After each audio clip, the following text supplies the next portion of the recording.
ಕೃಪಾನಗರ ಅನ್ನೋ ಹಳ್ಳಿಯಲ್ಲಿ ಗಂಗಾಧರ ಮತ್ತು ಗಂಗಮ್ಮ ಅನ್ನೋ ದಂಪತಿಗಳಿದ್ರು. ಈ ಜೋಡಿ ಎಷ್ಟು ಜಿಪುಣ ಅಂದ್ರೆ ಮನೇಲಿ ದೀಪ ಹಚ್ಚಿದ್ರೆ ಎಣ್ಣೆ ಖರ್ಚಾಗುತ್ತೆ ಅಂತ ಚಂದಿರ್ನ ಬೆಳಕಲ್ಲೇ ಊಟ ಮುಗಿಸ್ತಾ ಇದ್ರು. ಗಂಗಾಧರ ಸೈಕಲ್ ಚೈನ್ ಕೆಟ್ರೆ ಎಣ್ಣೆ ಹಾಕಿಸೋ ಬದಲು ಹಳೆ ಅಡುಗೆ ಎಣ್ಣೆ ಹಾಕಿ ಮ್ಯಾನೇಜ್ ಮಾಡ್ತಿದ್ದ.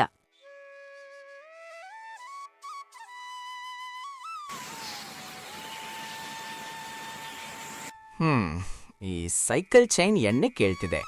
ಅಯ್ಯೋ, ಎಣ್ಣೆ ಹಾಕಿದ್ರೆ 100 ರೂಪಾಯಿ ಬಾಟ್ಲಿ ಖಾಲಿ ಆಗ್ತದೆ. ಅದಕ್ಕಿಂತ ಈ ಚೀತ್ಕಾರವೇ ವಾಸಿ. ಸಂಗೀತ ಅಂದುಕೊಂಡ್ರೆ ಆಯ್ತು. ಗಂಗಮ್ಮೋ, ಓ ಗಂಗಮ್ಮ, ಎಲ್ಲಿ ಸತ್ತಿದ್ಯಾ?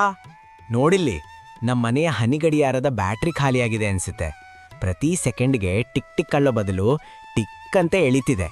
ಅದನ್ನು ರಿಪೇರಿ ಮಾಡಬೇಕು, ದುಡ್ಡು ಖರ್ಚಿಲ್ದೆ. ಯಾಕ್ರಿ ಬೆಳಗ್ಗೆ ಬೆಳಗ್ಗೆ ಹೀಗೆ ಕೂಗಾಡ್ತೀರಾ?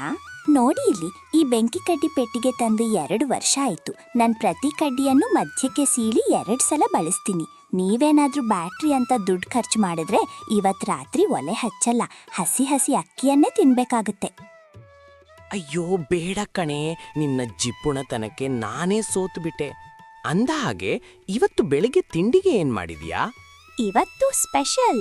ನಿನ್ನೆ ರಾತ್ರಿ ಉಳಿದಿದ್ದ ಗಂಜಿ ನೀರಿಗೆ ಸ್ವಲ್ಪ ಉಪ್ಪು ಹಾಕಿ ಕಾಯಿಸಿದ್ದೇನೆ. ಅಕ್ಕಿ ಹಾಕುವುದು ಬೇಡ ಅಂತ ಬರೀ ನೀರು ಕುಡಿದ್ರೆ ಹೊಟ್ಟೆ ತಣ್ಣಗಿರುತ್ತೆ, ಜೇಬು ಗಟ್ಟಿಯಾಗಿರುತ್ತೆ. ಗಂಜಿ ನೀರ ದಿನ ಇದನ್ನೇ ಕುಡಿದು ಕುಡಿದು ನನ್ನ ಹೊಟ್ಟೆ ಕೆರೆಯ ಥರ ಆಗಿದೆ ಕಣೆ. ಹೋಗ್ಲಿ ಬಿಡು, ಆ ಉಪ್ಪನ್ನಾದರೂ ಸ್ವಲ್ಪ ಕಮ್ಮಿ ಹಾಕು. ಉಪ್ಪಿನ ಬೆಲೆ ಏರಿದೆ ಅಂತ ಪೇಪರ್ನಲ್ಲಿ ಹಾಕಿದ್ದಾರೆ. ಗಂಗಮ್ಮ, ಹತ್ತಿರ ಬಾ, ನೋಡು ಇದು ಏನು ಅಂತ.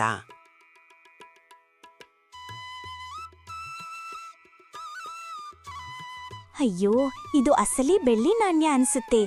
ಎಲ್ಲಿ ಸಿಕ್ತು? ಯಾರ್ ಮನೆಯಲ್ಲಿ ಕದ್ದೀರಿ? ಕಳ್ಳತನ ನಮ್ ವಂಶದಲ್ಲೇ ಇಲ್ಲ ಕಣೆ. ಇದು ರಸ್ತೆಯಲ್ಲಿ ಸಿಕ್ಕಿದ್ದು. ಯಾರೋ ಪುಣ್ಯಾತ್ಮ ಜೇಬಿಗೆ ತೂತು ಬಿದ್ದು ಬೀಳಿಸ್ಕೊಂಡಿದ್ದಾನೆ. ಇದನ್ ಮಾರಿದ್ರೆ ನಮ್ಗೆ ಕನಿಷ್ಠ 500 ರೂಪಾಯಿ ಸಿಗುತ್ತೆ. ಹೌದಾ? ಹಾಗಾದ್ರೆ ಈ ದುಡ್ಡನ್ನ ಬ್ಯಾಂಕ್ನಲ್ಲಿ ಹಾಕೊಳ್ಳ, ಬಡ್ಡಿ ಬರುತ್ತೆ. ಬ್ಯಾಂಕ್ ಅಂತೆ ಬ್ಯಾಂಕು. ಬ್ಯಾಂಕಿಗೆ ಹೋಗಕ್ಕೆ ಬಸ್ ಚಾರ್ಜ್ ಯಾರು ಕೊಡ್ತಾರೆ? ಬೇಡ. ಇವತ್ತು ನಂಗೆ ಬಹಳ ದಿನದಿಂದ ಒಂದು ಆಸೆ ಇದೆ. ನಮ್ಮ ಮೈ ಮೇಲೆ ಎಷ್ಟೋ ದಿನದಿಂದ ಈ ಜಿಪುಣತನದ ದೆವ್ವ ಕುಳಿತಿದೆ. ಇವತ್ತು ಒಂದು ದಿನ ನಾವು ರಾಜರ ತರ ಇರೋಣ. ರಾಜರ ತರ ಇರೋದಾ? ಅಂದ್ರೆ ಪಲಾವ್ ಮಾಡ್ಬೇಕಾ? ಅಯ್ಯೋ ಬೇಡ, ತರಕಾರಿ ಬೆಲೆ ಕೇಳಿದ್ರೆ BP ಜಾಸ್ತಿ ಆಗುತ್ತೆ. ಪಲಾವಲ್ಲ ಕಣೆ, ನಂಗೆ ಆ ಘಮಘಮಸುವ ತುಪ್ಪದಲ್ಲಿ ಮಿಂದೆದ್ದ ಲಾಡು ಬೇಕು. ಆ ಹಳದಿ ಬಣ್ಣದ ಬೂಂದಿ ಲಾಡು. ಅದನ್ನ ನೆನ್ಸ್ಕೊಂಡ್ರೆ ಈಗ್ಲೇ ಬಾಯಲ್ಲಿ ನದಿ ಹರಿಯುತ್ತಿದೆ. ಲಾಡುನಾ? ಸರಿ, ನನಗೂ ಲಾಡು ಅಂದ್ರೆ ಪ್ರಾಣ. ಹೋಗಿ ಸ್ವಲ್ಪ ಕಡ್ಲೆ ಹಿಟ್ಟು, ಬೆಲ್ಲ ಮತ್ತೆ 2 ಚಮಚ ತುಪ್ಪ ತಗೊಂಡ್ ಬನ್ನಿ. ಮನೇಲಿ ಗ್ಯಾಸ್ ಉಳಿಸಕ್ಕೆ ನಾನು ಒಲೆ ಹಚ್ಚಿ ಕಟ್ಟಿಗೆಯಲ್ಲೇ ಮಾಡ್ತೀನಿ. ಹೌದು, ಕಟ್ಟಿಗೆಗೆ ದುಡ್ಡು ಬೇಡ. ಪಕ್ಕದ ಮನೆ ಸೋಮಣ್ಣನ ಬೇಲಿಯುಂಡ 2 ಒಣಗಿದ ಕಡ್ಡಿ ಎಳ್ಕೊಂಡ್ ಬರ್ತೀನಿ. ಆದ್ರೆ ನೆನಪಿರ್ಲಿ ಗಂಗಮ್ಮ, ಲಾಡು ಮಾಡುವುದು 3 ನಿನಗೊಂದು, ನನಗೊಂದು. ಮತ್ತೆ ಉಳಿದ 1 ಲಾಡು ಯಾರಿಗೆ ಅನ್ನೋದನ್ನ ಆಮೇಲೆ ನಿರ್ಧರಿಸೋಣ. ಸರಿ ಸರಿ, ಮೊದಲು ಹೋಗಿ ಸಾಮಾನು ತನ್ನಿ. ಇವತ್ತು ಕೃಪಾನಗರದ ಇತಿಹಾಸದಲ್ಲೇ ಮೊದಲ ಬಾರಿಗೆ ನಮ್ಮ ಮನೆಯಿಂದ ಲಾಡುವಿನ ವಾಸನೆ ಬರಬೇಕು. ಹೀಗೆ ಗಂಗಾಧರ ಅಳೆದು ತೂಗಿ ಸಾಮಾನು ತಂದುಕೊಟ್ಟಿದ್ದೇ ತಡ, ಗಂಗಮ್ಮ ಅಡುಗೆ ಮನೆಯಲ್ಲಿ ಯುದ್ಧಕ್ಕೆ ಸನ್ನದ್ಧಳಾದಳು. ಜಿಪುಣತನದ ಪರಮಾವಧಿ ಎಂದರೆ ಲಾಡು ಕರಿಯಲು ಹಾಕಿದ ಎಣ್ಣೆ ಕೂಡ ಆವಿಯಾಗಬಾರದು ಎಂಬುದು ಅವಳ ಲೆಕ್ಕಾಚಾರ. ಆದರೆ ಆ ತುಪ್ಪದ ವಾಸನೆ ಮಾತ್ರ ಹಳ್ಳಿಯ ಗಲ್ಲಿಗಳಿಗೂ ಹಬ್ಬುತ್ತಿತ್ತು. ಊರಿನ ಜನರೆಲ್ಲ ಗಂಗಾಧರನ ಮನೆಯಲ್ಲಿ ಸಕ್ಕರೆ ಕಾಯಿಲೆ ಇರೋರಿಗೆ ಇವತ್ತು ಏನಾಯಿತು ಅಂತ ಮೂಗಿನ ಮೇಲೆ ಬೆರಳಿಟ್ಟು ಆಶ್ಚರ್ಯ ಪಡ್ತಿದ್ರು. ಅಬ್ಬಬ್ಬಾ, ಎಂಥ ಘಮ, ಎಂಥ ಘಮ! ಇಡೀ ಊರೇ ಈ ವಾಸನೆಗೆ ಮರುಳಾಗ್ಬೇಕು. ಗಂಗಮ್ಮ, ಕಡ್ಲೆ ಹಿಟ್ಟು ಸ್ವಲ್ಪ ಜಾಸ್ತಿ ಆಯ್ತಾ ಅಥವಾ ಬೆಲ್ಲದ ಪಾಕ ಸರಿಯಾಗಿದ್ಯಾ? ಅಯ್ಯೋ, ಆ ಬೆಲ್ಲದ ಪಾಕ ಮಾಡೋಕೆ ನಾನ್ ಪಟ್ಟ ಪಾಡು ನನ್ಗೆ ಗೊತ್ತು. 1 ಹನಿ ತುಪ್ಪವೂ ವೇಸ್ಟ್ ಆಗದ ಹಾಗೆ ಕೈಯಲ್ಲೇ ಸವರಿದ್ದೇನೆ. ನೋಡಿ, ಸರಿಯಾಗಿ 3 ಲಾಡುಗಳಾಗಿವೆ. 1 ಕಾಳು ಕೂಡ ಜಾಸ್ತಿ ಇಲ್ಲ, ಕಮ್ಮಿನೂ ಇಲ್ಲ. ಭೇಷ್ ಭೇಷ್. ಸರಿ, ಈಗ ತಿನ್ನೋಣ ಬಾ. ನಾನು ಯಜಮಾನ ಅಲ್ವಾ, ಶ್ರಮಜೀವಿ ಅಲ್ವಾ, ಹಾಗಾಗಿ ಆ 2 ಲಾಡುಗಳನ್ನು ನಾನೇ ತಿಂತೀನಿ. ಮಿಕ್ಕಿದ 1 ನಿನಗೆ. ಏನ್ರಿ ಅಂದ್ರಿ? ಅಡುಗೆ ಮಾಡಿದ್ದು ನಾನು, ಒಲೆ ಮುಂದೆ ಬೆವರಿಸಿದ್ದು ನಾನು. ನನಗೆ 2 ಲಾಡು ಬೇಕು. ನೀವು ತಂದಿದ್ದು ಬರೀ ಸಾಮಾನು. ಅಡುಗೆ ಮಾಡೋಕೆ ಬೇಕಾದ ಜಾಣ್ಮೆ ಇರೋದು ನಂಗೆ. ಸೊ ದೊಡ್ಡ ಲಾಡು ಮತ್ತೆ ಮೀಡಿಯಂ ಲಾಡು ಎರಡು ನಂದೆ. ಹೌದಾ? ಸಾಮಾನ್ ತರೋಕೆ ನಾನು ಬಿಸಿಲಲ್ಲಿ ಸೈಕಲ್ ತುಳಿದಿದ್ದಕ್ಕೆ ಬೆಲೆನೇ ಇಲ್ವಾ? ಆ ಸೈಕಲ್ ಚೈನ್ ಶಬ್ದ ಕೇಳಿ ನನ್ನ ಕಿವಿಯೇ ಕಿವುಡಾಗಿದೆ. ಹಿರಿಯರಿಗೆ ಗೌರವ ಕೊಡೋದು ಕಲಿ. 2 ಲಾಡು ನನಗೆ. ಖಂಡಿತ ಸಾಧ್ಯವಿಲ್ಲ. ಬೇಕಿದ್ರೆ ಅಕ್ಕಪಕ್ಕದವರನ್ನು ಕರೆಸಿ ಕೇಳೋಣ. ಯಾರು ಅಡುಗೆ ಮಾಡ್ತಾರೋ ಅವರಿಗೆ ಹೆಚ್ಚಿನ ಪಾಲು ಸಿಗ್ಬೇಕು. ಅಯ್ಯೋ ಬೇಡ, ಆ ಸೋಮಣ್ಣ ಬಂದ್ರೆ ಅವನು ಒಂದು ಲಾಡು ಕೇಳ್ತಾನೆ. ಆಮೇಲೆ ನಮ್ಗೆ ಒಂದೊಂದೇ ಉಳಿಯೋದು, ಜನರನ್ನ ಕರೆಯೋದು ಬೇಡ. ಗಂಗಾಧರ ಲಾಡುಗಳನ್ನೇ ದಿಟ್ಟಿಸಿ ನೋಡುತ್ತಾ ಒಂದ್ ಐಡಿಯಾ ಮಾಡ್ತಾನೆ.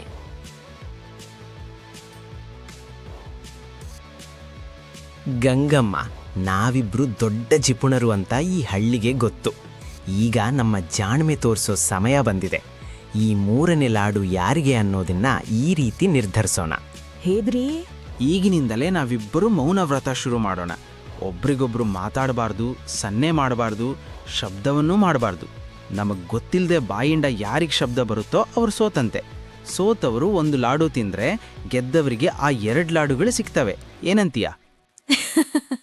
ಸರಿ, ನಿಮ್ಮ ಮಾತನ್ನ ನೀವೇ ಉಳಿಸ್ಕೊಳ್ಳಿ. ನಾನ್ ಬಾಯ್ ಬಿಡೋ ಪ್ರಶ್ನೆಯೇ ಇಲ್ಲ. ಆ 2 ಲಾಡ್ಗಳ ಮೇಲೆ ಆಲ್ರೆಡಿ ನನ್ ಹೆಸರು ಬರ್ದಾಗಿದೆ ಅಂತ ತಿಳ್ಕೊಳ್ಳಿ. ಹೀಗೆ ಶುರುವಾಯ್ತು ಮೌನವ್ರತದ ಮಹಾಯುದ್ಧ.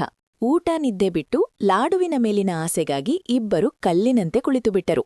ಆದ್ರೆ ಹೊರಗೆ ಹಳ್ಳಿಯ ಜನರಿಗೆ ಮಾತ್ರ ಇವರ ಮನೆಯ ಈ ನೀರವ ಮೌನ ಯಾವುದೋ ದೊಡ್ಡ ಅನಾಹುತದ ಮುನ್ಸೂಚನೆಯಂತೆ ಕಾಣುತ್ತಿತ್ತು.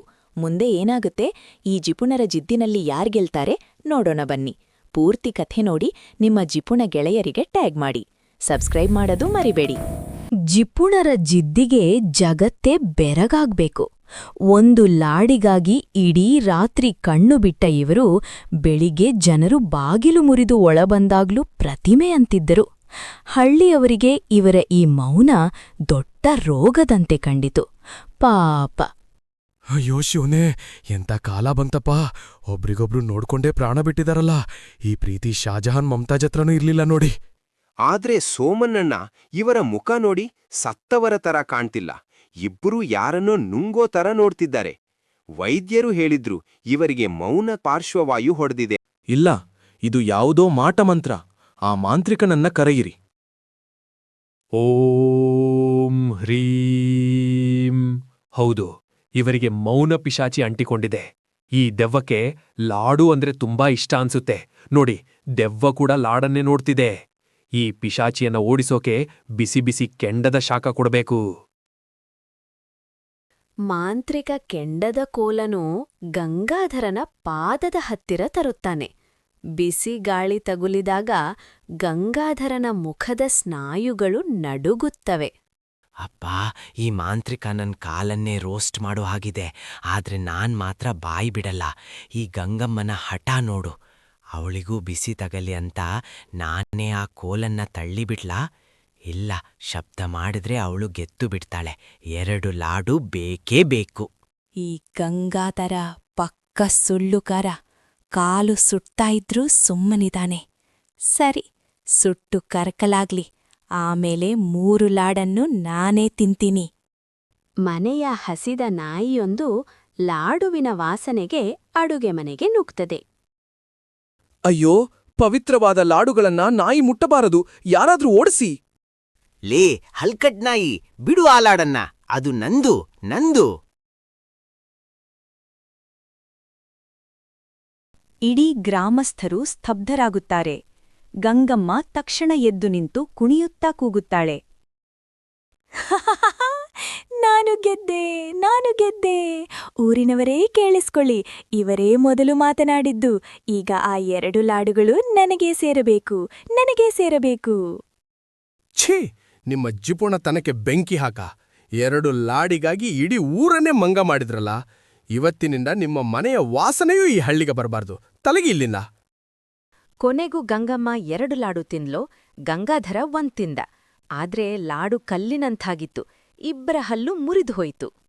ಸಂತೋಷ ಪಡಲು ಬೇಕಾದ ವಸ್ತುಗಳನ್ನು ಸಂಗ್ರಹಿಸುವುದರಲ್ಲಿ ನಾವು ಎಷ್ಟು ಮಗ್ನರಾಗ್ತೇವೆ ಎಂದರೆ, ಆ ವಸ್ತುಗಳನ್ನು ಅನುಭವಿಸುವ ಮೊದಲೇ ನಮ್ಮ ಜೀವನವನ್ನು ನಗೆಪಾಟಲು ಮಾಡಿಕೊಳ್ಳುತ್ತೇವೆ. ಜಿಪುಣತನವು ಸುಖವನ್ನು ನೀಡುವ ಬದಲು ಸಂಕಟವನ್ನೇ ಹೆಚ್ಚು ತರುತ್ತದೆ. ಹಣ ಮತ್ತು ವಸ್ತುವಿನ ಮೇಲಿನ ಅತಿವ್ಯಾಮೋಹ ಮನುಷ್ಯನನ್ನು ಜೀವಂತ ಶವವನ್ನಾಗಿ ಮಾಡುತ್ತದೆ. ಹಂಚಿ ಉಣ್ಣುವುದರಲ್ಲೇ ನಿಜವಾದ ಜೀವನವಿದೆ.